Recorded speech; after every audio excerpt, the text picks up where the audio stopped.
नमस्कार, आप सभी का स्वागत है सुरागीलाल न्यूज चैनल के काशीपुर बुलेटिन में। मैं हूं अनुश्री भारद्वाज और नजर डालते हैं इस वक्त की फटाफट खबरों पर। भाजपा जनप्रतिनिधि पहुंच रहे गांव, करा रहे जनता को जन कल्याणकारी नीतियों से अवगत। ब्लॉक सभागार में हुआ ग्राम प्रधान और बीडीसी मेंबर्स की गोष्ठी का आयोजन। पेंसिल कंपनी का प्रतिनिधि बताकर एक व्यक्ति से लगभग 85,000 रूपए ठगे। एक महिला वारंटी को कोतवाली पुलिस ने किया गिरफ्तार। कुंडा थाना पुलिस ने एक वारंटी को किया गिरफ्तार। विद्युत विभाग टीम ने चलाया विद्युत चेकिंग अभियान। अब खबरें विस्तार से। उत्तराखंड की भारतीय जनता पार्टी लगातार 2024 की तैयारी में जुटी हुई है। आपको बता दें, लोकसभा चुनाव की तैयारी में भारतीय जनता पार्टी के गांव चलो अभियान के अंतर्गत विभिन्न क्षेत्रों में भाजपा के जनप्रतिनिधि जा रहे हैं और अपनी जन कल्याणकारी नीतियों को घर घर पहुंचा रहे हैं। वहीं आपको बता दें, इसी अभियान के अंतर्गत काशीपुर निवर्तमान मेयर उषा चौधरी भी ग्राम गोपीपुरा में घर घर पहुंचकर लोगों से मिली और उन्हें योजनाओं से अवगत कराया। काशीपुर ब्लॉक सभागार में आज ग्राम प्रधानों और बीडीसी मेंबर्स के साथ एक गोष्ठी का आयोजन किया गया, जिसमें कई योजनाओं के बारे में सभी ग्राम प्रधानों और बीडीसी मेंबर्स को अवगत कराया गया। इसी के साथ सभी ग्राम प्रधानों ने अपनी समस्याएं भी ब्लॉक प्रमुख अर्जुन कश्यप और बीडीओ के समक्ष रखी। साथ ही इस दौरान एक ग्राम प्रधान द्वारा एक ग्राम विकास अधिकारी की शिकायत भी की गई।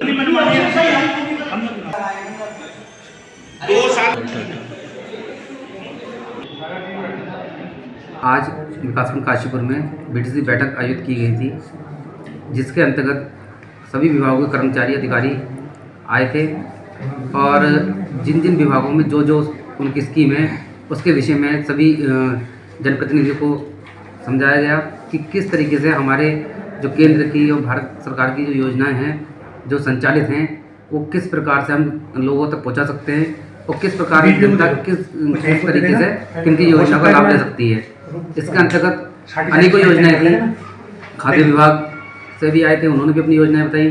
साथ ही साथ कृषि विभाग, पशुपालन विभाग, कुक्कुट विभाग, अन्य सभी अधिकारियों द्वारा अपनी अपनी योजनाओं का अच्छे संचालन किया गया। मत्स्य विभाग भी इसमें उपस्थित रहे। जैसा कि आपके द्वारा मुझसे पूछा जा रहा है कि जो भी है ना शिकायतें आई थी, वो शिकायत कुछ ग्राम प्रधानों द्वारा एकत्र होकर है ना एक सूचना दी गई कि है ना एक मनोज कुमार हमारे यहाँ ग्राम विकास अधिकारी हैं, उनके द्वारा कुछ क्षेत्रों में जाकर पंचायतों में जाकर अभद्रता की जा रही है और कुछ परिवारों से, चाहे वो आवास के लिए हों या अन्य योजनाओं के लिए, उनसे कुछ न कुछ करप्शन की या कुछ लेन देन की बात की जा रही है, जिसके लिए सभी प्रधान लोग बहुत नाराज़ थे। उन्होंने अपनी नाराज़गी बताई और नाराज़गी के तहत उन्होंने बताया कि किसी भी तरीके से ऐसे ग्राम विकास अधिकारी का इस विकासखंड में होना अच्छा नहीं है, जिसके लिए मैंने संबंधित विभाग से बात की है और वीडियो साहब से भी बात की है कि है ना किस तरीके से इसमें संशोधन किया जा सकता है। अगर कोई भी है ना हमारे विकासखंड से संबंधित अधिकारी किसी भी प्रकार की कोई भी हो, चाहे वो है ना ग्राम विकास अधिकारी हो, जेई हो या अन्य जो भी हमारे अधिकारी हैं, अगर इस प्रकार की कोई गतिविधि करता है और हमारे इस पूरे विकासखंड में कोई भी लेन देन की बात करता है तो उस पर सख्त से सख्त कार्रवाई की जाए। क्योंकि हमारे आदरणीय मोदी जी का भी सिर्फ और सिर्फ एक ही है ना लक्ष्य है कि जीरो टॉलरेंस जो सरकार बनानी है, उसके पीछे जो भी गतिविधियां हैं उन्हें अच्छे से निभाना है और काम को तेजी से प्रगति को ले आना है। सभी जनप्रतिनिधि और प्रधान लोग जितने भी एकत्रित हुए थे, उनके द्वारा मेरे समक्ष एक बात रखी गई थी कि 24 जनवरी को जो पंचायतों को वीडियो साहब द्वारा आवंटन किया गया था, जो भी हमारे ग्राम विकास अधिकारी हैं उनकी जो अलग अलग पंचायतें उनको आवंटन की गई थी, उनमें आवंटन के बाद किसी भी ग्राम विकास अधिकारी द्वारा उस आवंटन को स्वीकृत नहीं किया गया है और धरातल पर काम नहीं किया जा रहा है। इसके विषय में है ना प्रधानों को काफ़ी रोष था और उनका सिर्फ और सिर्फ यही लक्ष्य था कि जो 24 जनवरी को वीडियो साहब द्वारा जो भी पंचायतें ग्राम विकास अधिकारियों को है ना आवंटन की गई है, उन पर तेजी से काम करा जाए और उन्हें धरातल पर उतारा जाए। साइबर ठग ने स्वयं को एक प्रतिष्ठित पेंसिल कंपनी का प्रतिनिधि बताकर एक व्यक्ति के साथ लगभग 85,000 रूपए की साइबर ठगी की है। कुंडा थाना पुलिस ने तहरीर के आधार पर अज्ञात साइबर ठग के विरुद्ध मुकदमा दर्ज कर जांच शुरू कर दी है। आपको बता दें, कुंडा थाना क्षेत्र के बसई गांव निवासी राजेश कुमार ने कुंडा थाने में तहरीर देकर बताया कि बीती 3 जनवरी को उसके फोन पर एक मोबाइल नंबर से कॉल आया, जिसने खुद को नटराज पेंसिल कंपनी का जनप्रतिनिधि बताया। कहा कि यदि वह कंपनी में काम करना चाहता है तो इस नंबर पर अपना आधार कार्ड और व्हाट्सएप नंबर भेज दे। बेरोजगारी के चलते अपना आधार कार्ड और अन्य डिटेल उस व्यक्ति को भेज दिया गया, जिसके बाद साइबर ठग ने अलग अलग बातें सुनाकर पीड़ित से 85,818 रूपए की साइबर ठगी की। वहीं कुंडा थाना पुलिस ने तहरीर के आधार पर अज्ञात साइबर ठग के विरुद्ध मुकदमा दर्ज कर जांच शुरू कर दी है।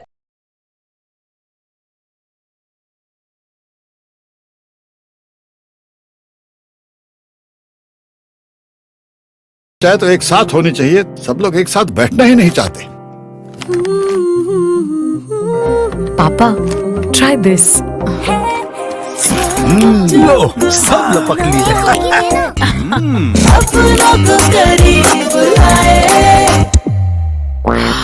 ये क्या हाल कर दिया है रूम का? बस कल से चाय। कल से चाय मेरे रूम में। देवर पान नमकीन।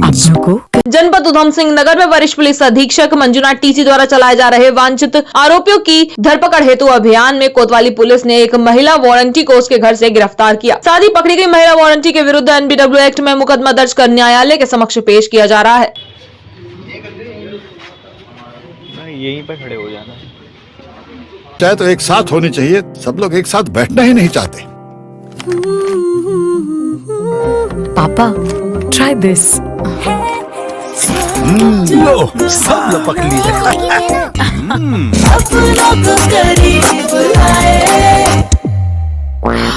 ये क्या हाल कर दिया है रूम का? बस कल से चाय। कल से चाय मेरे रूम में।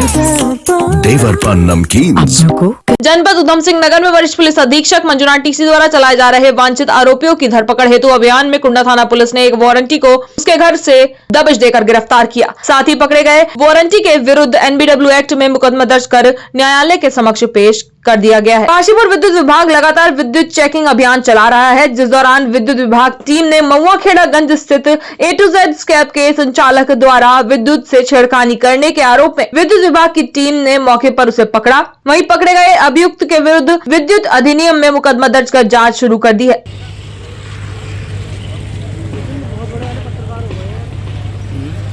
फिलहाल के लिए बस इतना ही। काशीपुर से जुड़ी सभी खबरों को जानने के लिए जुड़े रहें सुरागीला न्यूज चैनल से। धन्यवाद।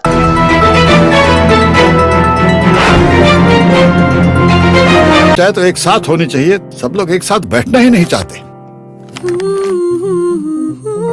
पापा, try this. लो, सब लपक लिए।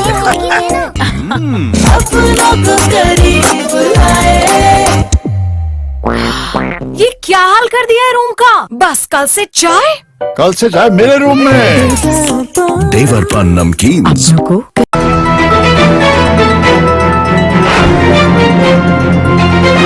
नमस्कार, आप सभी का स्वागत है सुरागीला न्यूज चैनल के उत्तराखंड बुलेटिन में। मैं हूं अनुश्री भारद्वाज और नजर डालते हैं इस वक्त की फटाफट खबरों पर। गांधी मैदान में केंद्रीय मंत्री गडकरी की जनसभा प्रस्तावित, तैयारी हुई शुरू। ऑल्टो कैंटर में हुई भिड़ंत, ऑल्टो चालक गंभीर रूप से घायल। भाजपा ने घोषित की राज्यसभा उम्मीदवारों की सूची। दो पक्षों में हुई सामान की हेराफेरी को लेकर मारपीट। बाइक चोरी के मामले में 2 आरोपी गिरफ्तार। अनियंत्रित बाइक सड़क पर फिसली, 2 लोग हुए घायल। कांग्रेसी विधायक खुशहाल सिंह अधिकारी ने मुख्यमंत्री की जनसभा में सरयू लिफ्ट पेयजल योजना का उठाया मुद्दा। हल्द्वानी हिंसा के 25 आरोपियों का हुआ मेडिकल परीक्षण। नेत्रहीन बीमार बुजुर्ग दंपत्ति का सहारा बनी पुलिस। केंद्रीय मंत्री अजय भट्ट बोले, आखिर कहां से आए पेट्रोल पंप और इतनी भारी मात्रा में पत्थर। प्रशासन द्वारा चरणबद्ध तरीके से किया जा रहा है कर्फ्यू क्षेत्र में कार्य। जमीयत उलेमा हिंद के प्रतिनिधि पहुंचे प्रशासन के पास। अब खबरें विस्तार से। चंपावत जिले के टनकपुर नगर के गांधी मैदान में 13 फरवरी को केंद्रीय मंत्री नितिन गडकरी की प्रस्तावित जनसभा को लेकर भाजपाई उत्साहित है। भाजपाइयों ने प्रस्तावित जनसभा को सफल बनाने के लिए विचार विमर्श कर लिया है। इधर संबंधित विभाग की ओर से दिन भर कर्मचारी पंडाल तैयार करने में लगे रहे। वहीं प्रदेश को कई नई सौगात मिलने की भी उम्मीद जताई जा रही है। टनकपुर से संवाददाता लक्ष्मण बिष्ट की रिपोर्ट। कल हमारे केंद्रीय सड़क परिवहन मंत्री आदरणीय नितिन गडकरी जी का टनकपुर का दौरा है और इस दौरे में केंद्र की उनके मंत्रालय से संबंधित केंद्रीय कई सारी योजनाओं का वो शिलान्यास भी करेंगे और कुछ नई इस क्षेत्र के लिए सौगात भी यहाँ वो देके जाएंगे। संगठन की ओर से पूर्ण तैयारी है। संगठन की ओर से जो भी संगठन के लोग हैं, संगठन की जो कार्यकर्ता हैं, उनको लाने की तैयारी है। जगह जगह क्षेत्र से इस क्षेत्र के जितने हमारे भारतीय जनता पार्टी के कार्यकर्तागण हैं वो सभी लगे हैं और कई 2-3 बैठकें हो चुकी हैं और आज और अभी एक प्रशासन के साथ, उसके बाद कार्यकर्ताओं के साथ हम लोगों ने बैठना। आज सुबह 8:30 के आसपास लोहाघाट खेतीखान रोड में कर्ण करायत से लोहाघाट की ओर आ रही ऑल्टो कार और रेत भरकर कर्ण करायत की ओर जा रहे कैंटर के बीच चौड़ा ढेक के पास जोरदार टक्कर हो गई। दुर्घटना में ऑल्टो चालक 18 वर्षीय सूरज कुमार पुत्र राजू राम निवासी मल्ला ढेक गंभीर रूप से घायल हो गया, जिसे स्थानीय लोगों के द्वारा तुरंत उप जिला चिकित्सालय लोहाघाट पहुंचाया गया। लोहाघाट से संवाददाता लक्ष्मण बिष्ट की रिपोर्ट। उनके थोड़े माइनर इंजरीज थे, जैसे पैर पे लगी हुई थी, हल्के सर में लगी हुई थी। थोड़ा सा पेशेंट डिजी भी था कि मतलब कहाँ है क्या है, थोड़ा सा ओरिएंटेड नहीं थे वो। बाकी प्राइमरी ट्रीटमेंट देके फिर उनको अपने डिस्ट्रिक्ट हॉस्पिटल एक बार भेज दिया था कि एक बार उनको ऑर्थो वाले सब देखने लगते हैं। इस तक उस टाइम उनकी ठीक थी। भाजपा ने घोषित की राज्यसभा उम्मीदवारों की सूची। 7 राज्यों के 15 उम्मीदवारों के नाम का ऐलान किया गया है। आपको बता दें, उत्तराखंड से महेंद्र भट्ट राज्यसभा जाएंगे। वहीं मौजूदा वक्त में महेंद्र भट्ट प्रदेश अध्यक्ष हैं और पूर्व में वह बद्रीनाथ विधायक भी रह चुके हैं। आपको बता दें, 2 अप्रैल को राज्यसभा सांसद अनिल बलूनी का कार्यकाल भी समाप्त हो रहा है। देहरादून से संवाददाता सुनील राज की रिपोर्ट। राष्ट्रीय नेतृत्व का आभार व्यक्त करता हूँ, उसको मैं निष्ठा से। उधम सिंह नगर के बाजपुर में मुड़िया पिस्तौर ईदगाह के समीप एक व्यवसायी व ग्राम लखनपुर धनसारा निवासी नदीम पुत्र कदीर अहमद ने दिल्ली से स्पेयर पार्ट्स का सामान मंगाया था, जिसे कैंटन में लेकर रविवार को काशीपुर के ग्राम महेशपुरा निवासी नौशाद पुत्र मोहम्मद हनीफ बाजपुर आया। माल चेक करने पर माल काफी कम पाया गया, जिसको लेकर उनके बीच विवाद हो गया। वहीं नदीम ने नौशाद पर माल गायब करने का आरोप लगाया और कैंटर का किराया देने से मना कर दिया, जिसको लेकर दोनों में हाथापाई हो गई। वहीं आरोप है कि इसी बीच नौशाद के सर पर रॉड से हमला किया गया। किसी प्रकार आसपास के लोगों ने बीच बचाव कर दोनों को अस्पताल में भर्ती कराया, जहां से प्राथमिक उपचार के बाद हायर सेंटर रेफर कर दिया गया है। बाजपुर से संवाददाता लव श्रीवास्तव की रिपोर्ट। उधम सिंह नगर के बाजपुर में कोतवाली पुलिस ने चोरी की बाइक समेत 2 आरोपियों को गिरफ्तार कर न्यायालय के समक्ष पेश कर जेल भेज दिया है। आपको बता दें, चोर द्वारा क्लिनिक के बाहर से बाइक चुरा ली गई थी। संवाददाता लव श्रीवास्तव की रिपोर्ट।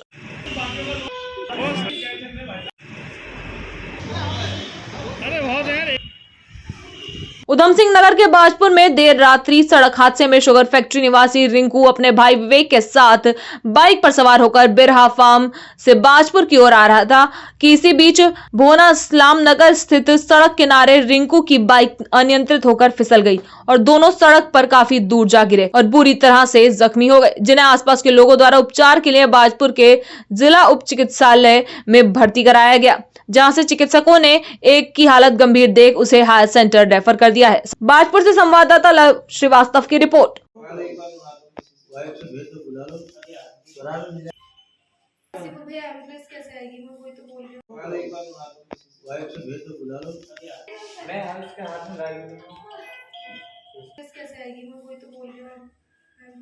चाहे तो एक साथ होनी चाहिए, सब लोग एक साथ बैठना ही नहीं चाहते। पापा, try this. लो सब लपक लिए।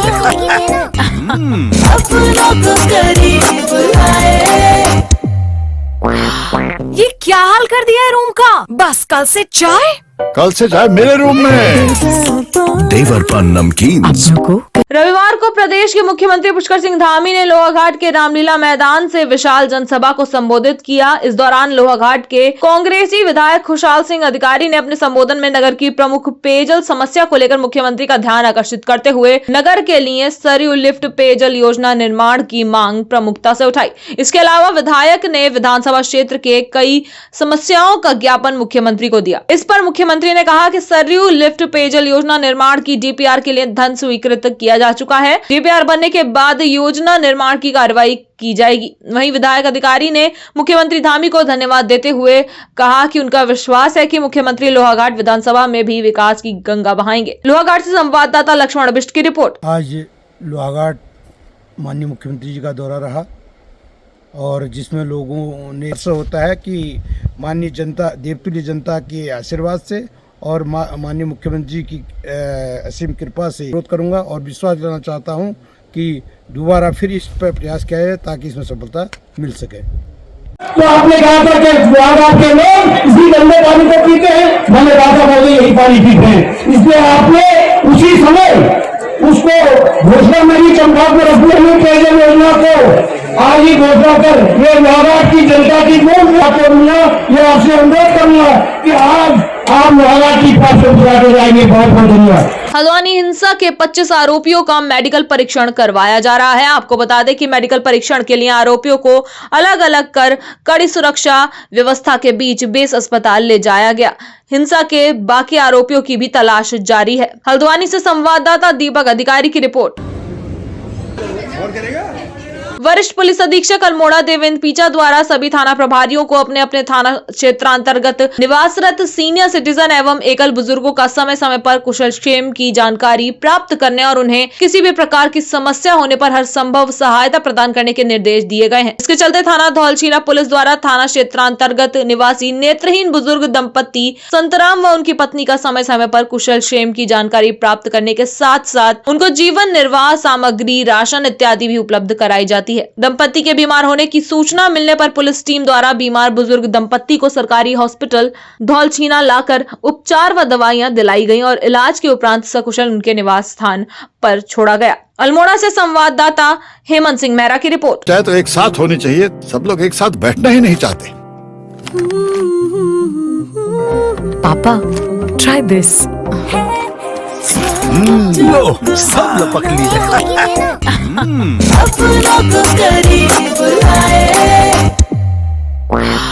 ये क्या हाल कर दिया है रूम का? बस कल से चाय। कल से चाहे मेरे रूम में।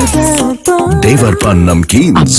केंद्रीय रक्षा एवं पर्यटन राज्य मंत्री अजय भट्ट रविवार को हल्द्वानी पहुंचे, जहां उन्होंने बीते 8 फरवरी गुरुवार के दिन बनभूलपुरा के मलिक के बगीचे में अतिक्रमण हटाने के लिए गई टीम पर हुए पथराव और उसके बाद हुए उपद्रव व दंगे में घायल पुलिस कर्मचारी, पत्रकारों व निगम कर्मियों से मुलाकात की और उनका हालचाल जाना। इस दौरान अजय भट्ट ने कहा कि ये घटना किसी सोची समझी साजिश से कम नहीं है। आखिर इतनी बड़ी मात्रा में बनभूलपुरा में पेट्रोल बम और पत्थर कहां से आए? उन्होंने इस घटना की निंदा करते हुए कहा कि किसी भी कीमत पर कानून व्यवस्था से खिलवाड़ नहीं होने दिया जाएगा।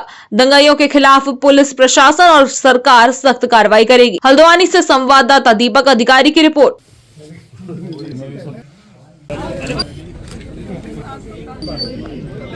देखिए, बहुत ही दुर्भाग्यपूर्ण घटना है। कभी भी हमारे यहाँ ऐसी घटना नहीं घटित हुई है। ऐसा नहीं होना चाहिए था। सौहार्द बिगाड़ा गया है। हम लोग बहुत मिलजुल के यहाँ रहते हैं। मैं तो आज भी सबसे अपील करता हूँ कि जो अपराधी होता है उसकी न कोई जाति होती है न धर्म होता है। इसलिए कहीं पर भी आपसी सौहार्द को हमको बिगाड़ना नहीं है। हम लोगों को मिलजुल के अपना काम करना है। जिन्होंने भी सौहार्द बिगाड़ा है, पेट्रोल बम फेंके हैं, पथराव किया है, पेट्रोल बम फेंकना कोई अच्छी बात है। कोई न कोई तो तैयारी थी। जो भी लोग होंगे, कानून अपना काम कर रहा है। कानून, सरकारी काम, अमानत में खयानत कहीं भी होती है, वो एडमिनिस्ट्रेशन का काम है। एडमिनिस्ट्रेशन अगर कोई काम करता है तो उसमें रुकावट कभी नहीं डालनी चाहिए। अगर वो सही करता है वो सही ही करता है। उसके लिए कानून ही फिर बना हुआ है। आप कैसे प्रोटेस्ट करेंगे? लाठी, गोली, पेट्रोल बम, पथराव, इतनों की पिटाई, किसी का हाथ फ्रैक्चर, किसी का नाक फ्रैक्चर, किसी के सर में, उसको निकाल के एक पत्रकार ने बताया कि नाक से, आंख से, कान से, तीनों जगहों से, मुख से खून बह रहा था और मैं बेहोश हो गया। बताइए, आपने हेलमेट पहन रखा है, पत्रकार काम कर रहे हैं, काम करने पर भी हेलमेट खोल के आप मार रहे हैं, बेहोश हो गए, मरा जान के छोड़ दिया। तो ये कोई न कोई इसको संचालित कर रहा था। संचालित जो कर रहा था वो अपराधी है। अपराधी की कोई जाति नहीं होती, कोई धर्म नहीं होता, वो अपराधी है। कानून के बहुत बड़े हाथ हैं। आज नहीं तो कल जरूर कानून की गिरफ्त में अपराधी। देखिए, कानून में क्या चीज आई है, एफआईआर में क्या चीज आई है, मेरी नॉलेज में नहीं है। जो भी अपराधी होगा, मैं पुनः कहना चाहता हूँ कि कानून की पहुंच बहुत लंबी होती है। आज नहीं तो कल कोई भी हो, वो कानून की गिरफ्त में होगा और अपराध की सजा भुगतनी पड़ेगी। हमारा कानून कड़ी से कड़ी सजा अपराधी को देता है। बीते 8 फरवरी को हुए हल्द्वानी प्रकरण के बाद क्षेत्र में कर्फ्यू लगाया गया है, लिहाजा कर्फ्यू क्षेत्र में आवश्यक सामग्री व आवश्यक सेवाओं की परेशानी न हो, इसके लिए प्रशासन द्वारा चरणबद्ध तरीके से कार्य किया जा रहा है। एक और जहां पुलिस दंगाइयों को चिन्हित कर गिरफ्तार करने में जुटी है, तो वहीं दूसरी तरफ शांति व्यवस्था कायम करने के साथ ही बीमार लोगों को दवा और दूध व अन्य आवश्यक सामग्री का वितरण भी किया जा रहा है। हल्द्वानी से संवाददाता दीपक अधिकारी की रिपोर्ट।